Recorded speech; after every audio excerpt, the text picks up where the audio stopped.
नमस्कार मित्रमैत्रिणींनो, सुप्रियाच्या या स्वयंपाकघरात तुम्हा सर्वांचं अगदी मनापासून स्वागत आहे। आज मी तुमच्यासाठी घेऊन आलेले आहे वटाणा बटाट्याची भाजीची रेसिपी। जो सुका वटाणा आपण भिजत घालतो तर त्यापासून केलेली ही भाजीची रेसिपी आहे आणि खूप छान खूप चविष्ट लागते। तर आपण या भाजीसाठी काय काय साहित्य लागणार आहे ते पाहूया।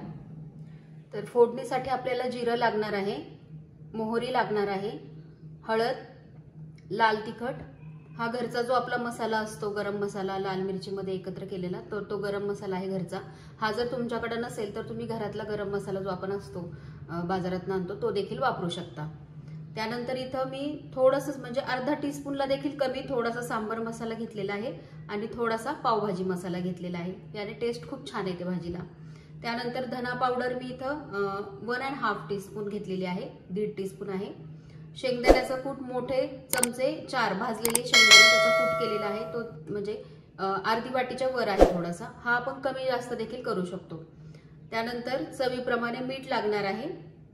त्यानंतर आपल्याला इथं वाटण करायचं आहे, तर लसूण घेतलेला आहे, जवळ 10-15 लसणाच्या पाकळ्या आहेत। त्यानंतर आलं घेतलेलं आहे 1 इंच आणि खोबरं घेतलेलं आहे अर्धी वाटी, सुकं खोबरं आहे, ओलं खोबरं देखील तुम्ही इथे वापरू शकता। त्यानंतर कोथिंबीर, तर आपल्याला कोथिंबीर, खोबरं, आलं, लसूण याचं वाटण तयार करायचं आहे। त्यानंतर कढीपत्ता घेतलेला आहे फोडणीसाठी, एक मीडियम साईजचा कांदा बारीक चिरून घेतलेला आहे आणि एक टोमॅटो देखील बारीक चिरून घेतलेला आहे। त्यानंतर आपल्याला लागणार आहे वटाणा, तर इथं मी रात्रभर हा वटाणा भिजत घातला होता।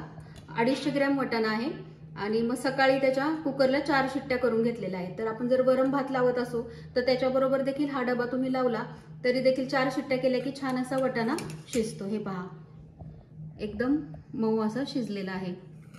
आणि इथं एक बटाटा घेतलेला आहे मी, कच्चाच आहे, तुम्हाला वाटलं तर तुम्ही साल काढून देखील घेऊ शकता। तर हा बटाटा मी इथं चिरून घेतलेला आहे। आता आपण कृतीकडे वळूया। लसूण, खोबरं, कोथिंबीर आणि आलं याचं वाटण आपण तयार करून घेणार आहोत। पाणी न घालता असं बारीक आपल्याला लसूण, खोबरं, कोथिंबीर, आलं वाटून घ्यायचं आहे। भांड गरम झालेलं आहे आपलं, आपण तेल घालून घेऊया। आता मी जे साहित्य घेतलेले आहे तर एवढ्यामध्ये जवळजवळ 8 ते 9 लोकांची भाजी होते। तुम्हाला जर 2-3 व्यक्तीसाठी करायची असेल तर याचं निम्म प्रमाण घेतलं तरी भरपूर भाजी होईल तुम्हाला। तेल गरम झालेलं आहे, आपण मोहरी घालून घेऊया आधी थोडीशी। मोहरी तडतडायला लागली, आपण आता जिरं घालूया। मोहरी थोडीच घातलेली आहे, जिरं 1/2 टीस्पून घातलेला आहे। यानंतर आपण आता कांदा घालूया।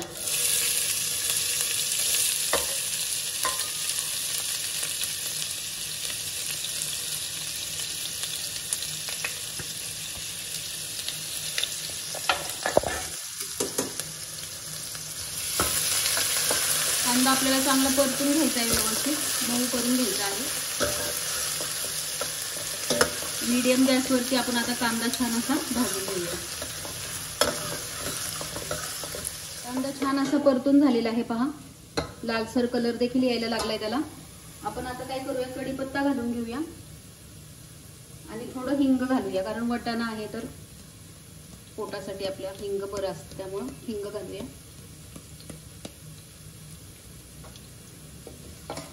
आता गॅस एकदम बारीक करायचा आणि आता आपण हे जे वाटण तयार केलेलं आहे ते घालून घेऊया। वाटणात पाणी नाहीये आपण घातलेलं, त्यामुळे काय करायचं 1-2 चमचे पाणी घालायचं, म्हणजे आपलं वाटण जे आहे ते जळणार नाही खाली।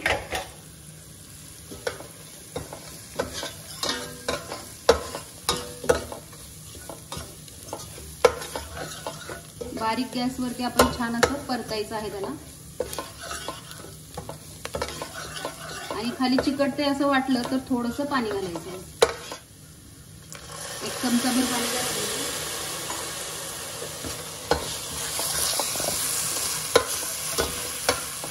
अर्धा मिनिट आपण हे व्यवस्थित परतून घेणार आहोत। अर्धा मिनिट झालेला आहे, छान खमंग असा वास यायला लागला आहे बघा वाटणाचा। आता आपण मसाले घालून घेऊया। हळद, लाल मिरची पावडर चवीप्रमाणे घालायचं आहे, आपण कसं तिखट खातो त्यानुसार। थोडा आपला घरचा जो मसाला आहे आणि हा जो सांबर मसाला आणि पावभाजी मसाला थोडा थोडा घेतला होता तो घालूया. धना पावडर घालूया. मीठ घालून घेऊया चवीप्रमाणे.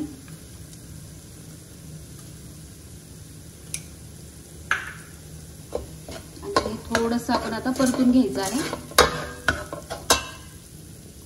आणखीन अर्धा चमचा पाणी मी घालते, 1 चमचा. आणि बारीक गॅसवर 1 मिनिट मी मसाला परतून घेणार आहे व्यवस्थित. आता आपण काय करूया, बटाटा घालून घेऊया. कारण बटाटा आपला थोडा वाफवून घ्यायचा आहे, कारण वाटाणा आपला शिजलेला आहे आणि बटाटा शिजायला 5-1 मिनिटं लागणार आहे. तर आपण थोडासा जर मसाल्यात परतून घेतला तर पटकन शिजतो.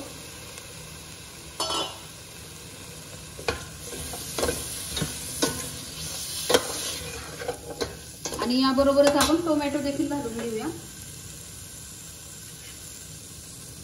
कांदा आणि टोमॅटो बारीक चिरून घ्यायचं.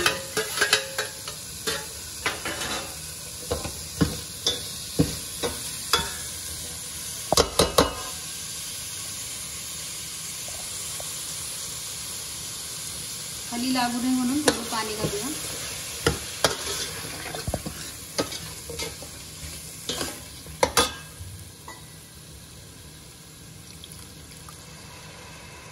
दोन चमचे पाणी घातलेलं आहे.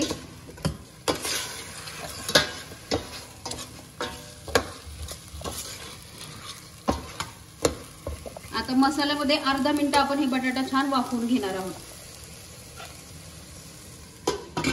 अर्धा मिनिट वाफवू देऊया. अर्धा मिनिट झालेला आहे आणि आपण 2-1 चमचे पाणी घातलं होतं, त्यामुळं खाली काही लागलेलं नाहीये मसाला. तुम्हाला जर तसं वाटलं तर मध्ये चेक देखील करायचं आहे. बघा छान तेल देखील सुटलेलं आहे. मसाला व्यवस्थित आपला परतून झालेला आहे. आपण आता शेंगदाण्याचा कूट घालून घेऊया. हा देखील आपण अर्धा मिनिट परतून घेणार आहोत. भाजलेलाच कूट आहे, पण मसाल्यामध्ये व्यवस्थित परतून घेतला ना की मग त्याची चव चांगली लागते. अर्धा मिनिट झालेला आहे. आपण आता शिजवलेला वाटाणा जो आहे तो घालून घेऊया.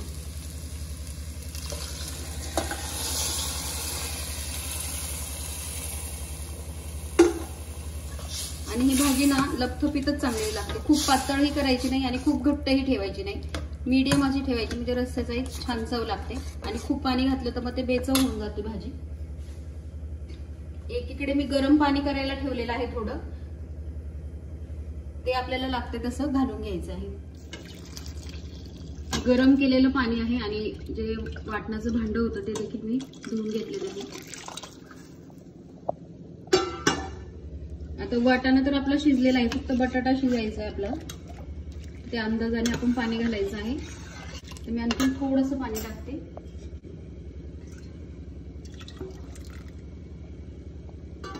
भाजीला आता आपण उकळी येऊ देऊया आणि नंतर बारीक गॅसवरती आपल्याला बटाटा शिजेपर्यंत भाजी शिजवून घ्यायची आहे. भाजीला उकळी आलेली आहे आणि इथं तुम्ही म्हणजे जर तिखट मीठ कमी असेल तर इथं तुम्ही घालू शकता उकळीमध्ये. आता आपण बारीक गॅसवरती बटाटा शिजेपर्यंत भाजी शिजवून घेऊया. बटाटा शिजलाय का पाहूया आपण.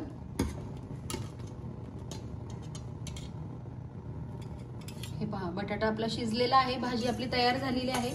छान तरी देखील आलेली आहे पहा भाजीला. आता आपण सर्विंग बाउल मध्ये भाजी काढून घेऊया. छान अशी वाटाणा बटाट्याची रस्सा भाजी आपली तयार आहे. आणि ही तुम्ही चपाती बरोबर खा, भाताबरोबर खूप छान लागते. ब्रेड बरोबर, पावा बरोबर देखील खूप छान लागते. भाकरी बरोबर देखील खाऊ शकता, पण चपाती बरोबर, भाताबरोबर याची चव खूप छान लागते. लिंबू पिळायचं आणि मस्त आणखीन चव त्याची वाढते. तर तुम्हाला ही भाजीची रेसिपी आवडली असेल तर तुम्ही नक्की रेसिपीला लाईक करा. चॅनलला सबस्क्राईब केलं नसेल अजून तर नक्की सबस्क्राईब करा. तुम्हाला जर ही रेसिपी आवडली तर तुमच्या मित्रमैत्रिणींबरोबर देखील तुम्ही शेअर करू शकता. त्याचप्रमाणे तुम्ही मला इतका छान प्रतिसाद देत आहात त्याबद्दल मी तुमची अगदी मनापासून आभारी आहे. तर शेवटी एवढंच म्हणेल, माझ्या पाककलेला तुम्ही जो काही प्रतिसाद देत आहात त्याबद्दल तुमचे अगदी मनापासून धन्यवाद.